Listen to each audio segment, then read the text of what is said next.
Les tensions autour du détroit d'Ormuz et les échanges entre les États-Unis et l'Iran structurent l'actualité internationale. Dans ce contexte, plusieurs initiatives diplomatiques et militaires encadrent la circulation maritime et les perspectives de négociation. Parallèlement, un cessez-le-feu entre Israël et le Liban ouvre une séquence distincte sur le plan sécuritaire. Les effets économiques et énergétiques de ces évolutions se diffusent dans plusieurs régions, avec des réponses institutionnelles, financières et politiques. Alors Chloé, que s'est-il passé cette semaine aux États-Unis d'Amérique? La Chambre des représentants rejette de justesse une résolution visant à imposer une autorisation du Congrès pour la poursuite des opérations militaires américaines contre l'Iran, avec 214 voix contre 213 à Washington. Les prix à l'importation augmentent de 0,8% en mars, après 0,9% en février, un niveau inférieur aux attentes, selon le Bureau of Labor Statistics.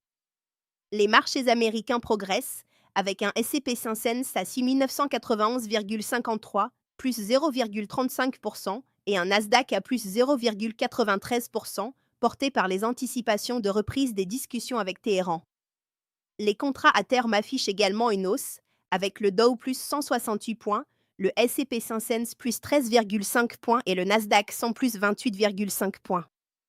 Les exportations américaines de brut atteignent 5,2 millions de barils par jour, avec 84% des volumes dirigés vers l'Europe et l'Asie, rapprochant le pays d'un statut d'exportateur net.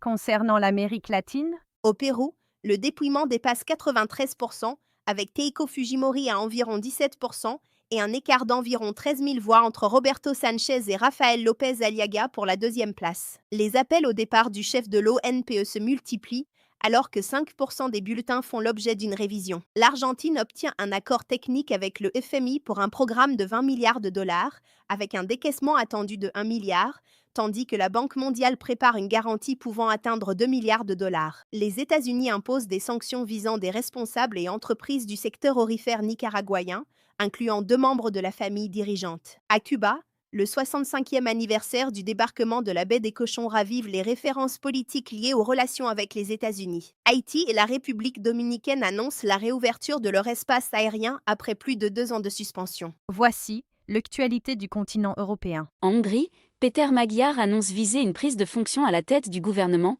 avec une majorité des 2/3 au Parlement de 199 sièges, et confirme un accord avec le groupe MOL pour maintenir le plafonnement des prix des carburants. L'Union européenne prépare un plan d'urgence pour sécuriser l'approvisionnement en carburéacteurs, alors que 75% des importations provenaient du Moyen-Orient et que des tensions sur les stocks sont observées. Parallèlement, l'Europe reçoit 1,7 million de tonnes métriques de carburéacteurs en avril, contre 1,2 million le mois précédent. Les ministres des Finances du G7 indiquent être prêts à agir pour limiter les effets économiques du conflit. La France et le Royaume-Uni réunissent environ 40 à 50 pays pour préparer une mission internationale visant à rétablir la liberté de navigation dans le détroit d'Ormuz, avec un centre envisagé en Oman. En Roumanie, le président Nicu Orban estime que la coalition pro-européenne de 4 partis doit se maintenir malgré les tensions. Et en Afrique, Mia, quelle nouvelle marquante? Une conférence internationale à Berlin débouche sur des engagements financiers d'environ 1,8 milliard de dollars pour faire face à la crise alimentaire au Soudan, où 30 millions de personnes dépendent de l'aide. Le FMI abaisse sa prévision de croissance pour l'Afrique à 4,3%, avec 27 pays sur 45 déjà sous programme soutenu. L'assureur africain Atidi cherche à mobiliser 500 millions de dollars supplémentaires pour faire face à la hausse des coûts liés au conflit. Le Conseil danois pour les réfugiés estime que 4 millions de personnes supplémentaires pourraient être déplacées, dont 670 000 liées à la situation au Soudan. Au Cameroun, environ 600 000 personnes se rassemblent à Douala lors d'une étape de la tournée africaine du pape Léon XIV. La République du Congo indique avoir sollicité un nouveau programme du FMI après un précédent financement de 430 millions de dollars. Et maintenant, tournons-nous vers l'Asie avec Méline. Le Pakistan indique qu'aucune date n'est fixée pour un second cycle de discussion entre les États-Unis et l'Iran. La Chine enregistre une croissance de 5,0% au premier trimestre, avec une production industrielle à 5,7% et des ventes au détail à 1,7%. Le FMI indique que l'Asie est particulièrement exposée au choc énergétique, avec une croissance attendue à 4,4% et une inflation de 2,6%, les importations d'énergie représentant environ 2,5% du PIB régional. Le Japon met en place un dispositif de 10 milliards de dollars pour sécuriser les approvisionnements pétroliers en Asie, incluant une capacité de stockage jusqu'à 1,2 milliard de barils. L'AIE indique que la Corée du Nord a accru ses capacités nucléaires, avec une nouvelle installation d'enrichissement probable. La Chine intensifie ses démarches diplomatiques sur le dossier iranien en vue d'un sommet avec Donald Trump à la mi-mai. Qu'en est-il du Proche-Orient, Karim? Les États-Unis maintiennent un dispositif visant à interrompre le commerce maritime iranien, tandis que des discussions se poursuivent avec Téhéran. Les deux parties évoquent un possible accord intérimaire, avec des divergences sur la durée de suspension du programme nucléaire, estimée entre 3 à 5 ans côté iranien et 20 ans côté américain.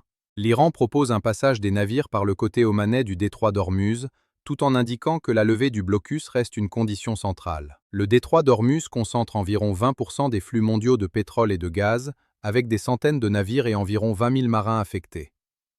Les prix du pétrole reculent, avec un Brent autour de 96 $ et un WTI autour de 90 $, tandis qu'environ 13 millions de barils par jour restent concernés par les perturbations. Un cessez-le-feu de 10 jours entre Israël et le Liban entre en vigueur, avec une entrée en application à 21 h GMT et de premiers retours de déplacés observés. Le président libanais appelle à transformer cette trêve en accord permanent après 6 semaines de combat. Dans le même temps, la circulation dans le Golfe reste encadrée, avec des navires nécessitant des autorisations spécifiques pour traverser la zone. Pour ne rien rater de la suite, abonnez-vous.